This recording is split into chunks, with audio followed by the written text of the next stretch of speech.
하고 이렇게 하나의 통합된 일체가 아니고 북한 정권, 북한 주민하고 우선 조금 분리를 해서 접근해야 될 이슈가 아닌가 하는 생각이 하나 들고요. 그 다음으로 드는 생각은 이제 우리가 북한하고 관계에 있어서 심지어 북한 정권하고 관계에 있어서도 우리가 이제 군사적인 측면, 외교적인 측면, 또 교류 협력의 측면 이런 몇 가지 측면이 있을 수가 있을 것 같습니다.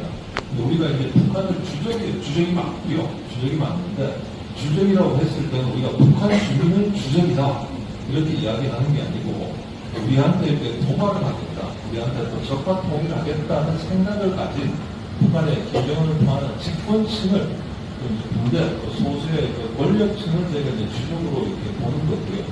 특히 이제 주적 개념은 우리 같은 경우에는 이제 우리 이제 그러니까 이제 군이 기본 역할이 나라를 지키는 역할이잖아요. 그런 측면에서 좀 북한은 주적이 맞다. 군인들의 사고에 상당히 주적이 맞다는 생각이 들고요. 저것도 외교관 입장에서는 북한하고 대화도 해야 되죠. 대화도 해야 되고 또 교류력도 만들어내야 되고 북한의 변화도 줘야 되는데 주적이면은 안 되잖아요. 그렇기 때문에 또 저 같은 사람 입장에서는 또 북한하고 교류도 하고 협력도 하고 또 비핵화 모기도 하고 협상도 하고 하면서 이제 북한이 아까 이제 조금 더 개방으로 가고 조금 더 주민들의 인권을 존중하는 이런 방향으로 갈 수 있도록 변화를 만드는 입장에서는 북한이 추적이 되면 안 되지 않습니까?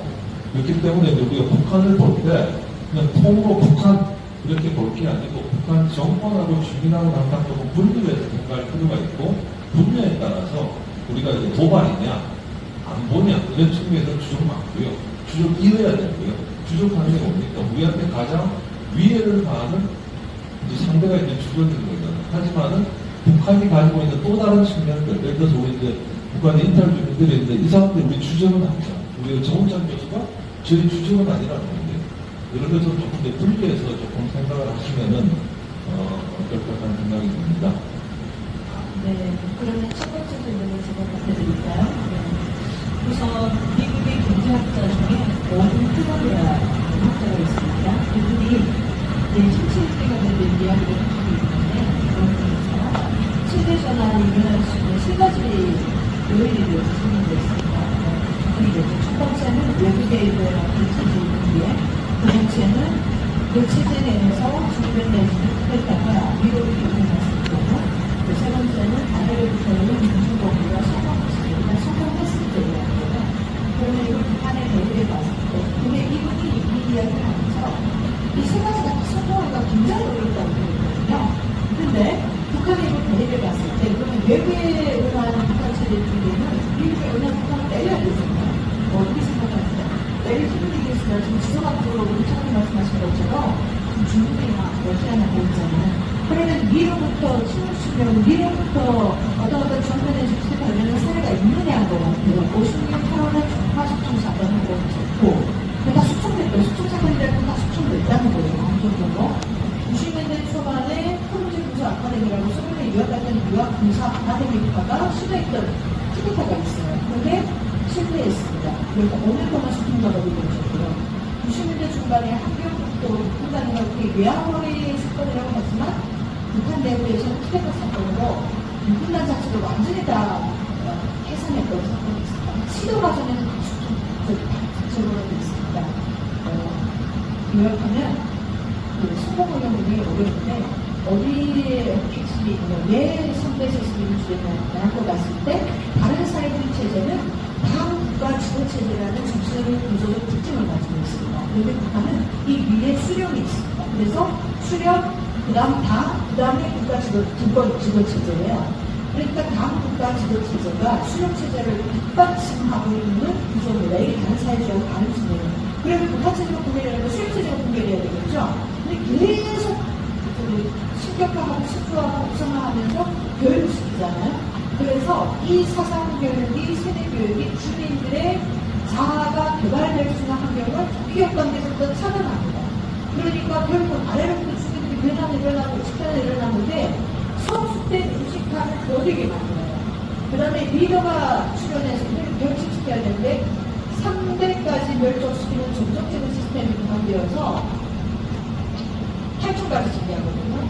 그러니까 공포심리가 있으면 결집을 못합니다. 이러한 조건 때문에 지금 변화는 있으나 그 변화의 속도가 더디고 그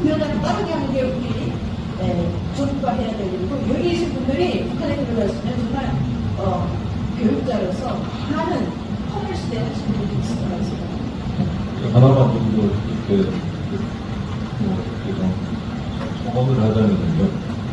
이거 그런 이야기 같아 아까 우리 정 교수님 말씀 다 얘기가 있었던 말씀인데 북한 이 체제의 성격을 보면은요 우리가 이제 1910년도에 이제 강점을 당하고 이게 이제 조선시대잖아요. 왕조 신하고 백성이고 이제 이런 시대에 살다가 이제 39년을 거치고 이제 우리 1945년도에 이제 서구 민주주의가 들어오면서 개인 문제, 자유 문제, 인권 문제 하는 것들을 뭐 학생 시위, 데모, 뭐 사회부혁명 등등 해가지고 이제 쭉 이렇게 발전되어 온 사회고 북한은 그러니까 이제 조선 시대 왕조 시대에 살다가 일제 시대에 살다가 또 다른 왕조 시대로 가게 되기 때문에 그러니까 저는 그 똑같은 질문을 만약에 사우디 있지 않습니까? 사우디 부유티 이런 나라에서 저게 지금 말이 되냐? 지금 4대째, 5대째, 10대째 지금 왕이 혼자 다 해먹고 말이야. 뭐 이게 말이 되냐? 하는데 말이 되잖아요. 근데 그게 이제 결국은 그 시스템을 이렇게 용인할 수밖에 없는 북한의 역사적인 이런 이렇게 그 왕조 시대를 거치고 일제 시대를 거치고 또 다른 왕조 시대로 가는 그런 것 때문에 측면이 있겠다는 생각이 들고 그리고 이제 아까 제가 잠시 말씀드렸던 그러면 사실 이야기로 좀 제가 샤크를 받았는데요. 이게 초등학교 학생들을 예를 들면 이렇게 사람들이 모여 있잖아요. 여기에 누가 뭐 드라마를 봤다 뭘 했다 처형을 하는 거예요. 그럼 여기 있는 학생들이 제가 여기 보면 여경학교라고 있었거든요. 탈북민 대안학교가 있는데 거기 이제 그 탈북민 자녀들이 그림 그림을 보면은 끔찍해요 그림들이. 그러니까 그 친구들이 이제 어릴 때 이제 막 친구와 체험하고 한 번씩 실제 경험을 하는 거죠. 이렇게 이제 트라우마가 되는데 그런 것들이 사회 전체적으로 이렇게 주민들 좀 통제하는 하나의 어떤 공포 정치적 요소로 그렇게 되는 게 아닌가 싶은 생각이 들고 제가 최근에 만난 북한 예술하시는 분이 있는데 그분이 탈거에 대한 동기가 이거예요. 북한에 사진을 닦아야 된다 그러더라고요. 중성하고 초상화, 이걸 닦아야 되는데 닦다가 이제 이분이 약간 본인 혼자말로 저런 말을 쓰고 하셨더니 나한테 가셨어요. 이건 피아노를 하시는 분인데요. 그랬는데 그게 어떻게 뭐 노후 시설이 있었는데 했을 때